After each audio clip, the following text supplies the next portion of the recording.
¿Qué es la cooperación internacional? La historia de la cooperación internacional ha ido evolucionando a lo largo del tiempo, de acuerdo al pensamiento y los valores dominantes que se han tenido sobre el concepto de desarrollo y a la visión asumida por los países del norte sobre la situación de los pueblos del sur. Podemos encontrar el origen de la cooperación internacional en el año de 1945, cuando finalizó la Segunda Guerra Mundial. 50 países decidieron firmar la Carta de las Naciones Unidas.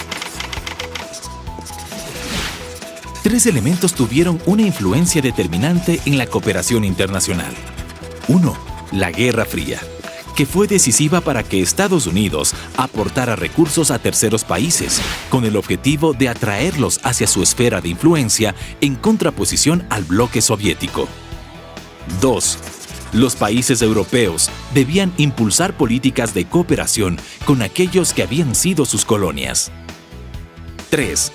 El orden económico internacional establecido en la Conferencia de Bretton Woods en 1944, reunión de las naciones capitalistas más fuertes de la época, donde nacieron el Banco Mundial y el Fondo Monetario Internacional, a los que se les uniría en el año de 1948 el Acuerdo General sobre Aranceles de Aduanas y Comercio, origen de la Organización Mundial para el Comercio. En los años 60 se crea la mayoría de las agencias de cooperación al desarrollo de los países del norte y se crea el Comité de Ayuda al Desarrollo de la Organización para la Cooperación y el Desarrollo Económico con sede en París. Sus países miembros eran los países más poderosos del mundo y se desarrollaron un sistema para organizar los flujos de recursos financieros y técnicos entre el norte y el sur, lo que se conoce como ayuda oficial al desarrollo. Este tipo de cooperación se ha basado en una visión paternalista, es decir, países que creen saber cómo deben desarrollarse otros países y tienen una receta única, imponiendo sus criterios. En la conferencia de Bandung, Indonesia, se reunieron en total 29 jefes de Estado, en su mayoría de países recién independizados. Uno de los frutos de la conferencia de Bandung fue la constitución del Movimiento de los Países No Alineados, que planteó una lógica distinta a la política internacional, haciendo énfasis en la autodeterminación de los pueblos, la no adhesión a pactos multilaterales militares y la lucha contra el imperialismo en todas sus formas.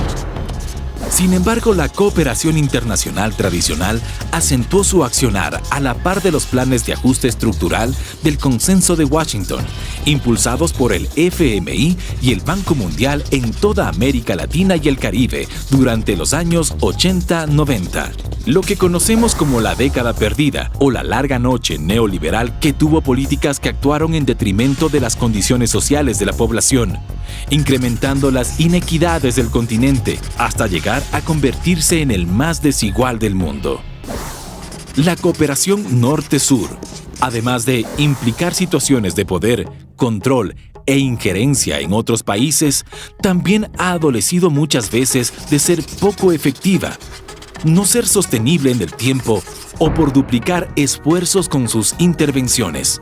En este sentido, han existido varias reuniones en donde se ha hablado de cómo mejorar a la cooperación internacional. Así, en el año 2005 en París, se reunieron ministros de Estado, presidentes, directores de agencias de cooperación y altos funcionarios que se adhirieron a un acuerdo internacional que tenía 5 puntos para mejorar la eficacia de la ayuda al desarrollo, suscrito por Ecuador como herramienta de exigibilidad a los países donantes. Sin embargo, a pesar de toda la cooperación internacional llevada a cabo durante más de 50 años, la pobreza e inequidades continuaba existiendo. En la actualidad, vivimos una nueva era en las relaciones internacionales, marcada por los siguientes elementos. 1. El fenómeno de la globalización, donde el capital prima sobre lo político.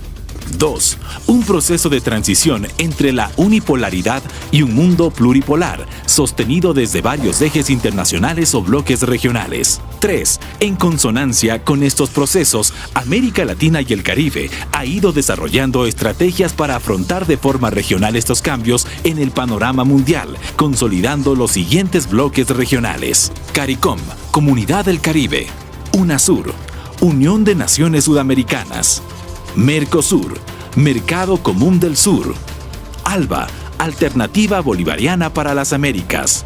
CELAC, Comunidad de Estados Latinoamericanos y Caribeños. Nuevas formas de relacionarse con el mundo y su política se basa en la soberanía y las relaciones en equidad y horizontalidad, promoviendo el intercambio de experiencias con países vecinos y pueblos hermanos, donde no hay dinero de por medio, sino intercambio de conocimientos y saberes en lo que cada país es experto, constituyéndose en aportes más efectivos y con mejores resultados, además de fortalecer la integración regional. El Ecuador no necesita más ayuda, sino cooperación. Hoy la verdadera cooperación transparenta sus objetivos y fines, no teme rendir cuentas, no duplica esfuerzos y respeta nuestras prioridades. La soberanía está al servicio de los intereses nacionales y ante todo de la ciudadanía, con el fin de negociar mejor con otros países y tener los mejores resultados para el país. Además, insertarnos estratégicamente en el mundo y fortalecer los procesos de integración latinoamericana y caribeña. El Ecuador ya no solo es receptor de cooperación, sino que también oferta a otros países hermanos las políticas públicas exitosas y los logros alcanzados como país. La cooperación que se recibe debe complementar los esfuerzos nacionales según la planificación y prioridades de sus planes, canalizándola como un mecanismo complementario, con énfasis en fortalecimientos de talento humano, asistencia técnica y transferencia tecnológica para ir hacia el cambio de nuestra matriz productiva.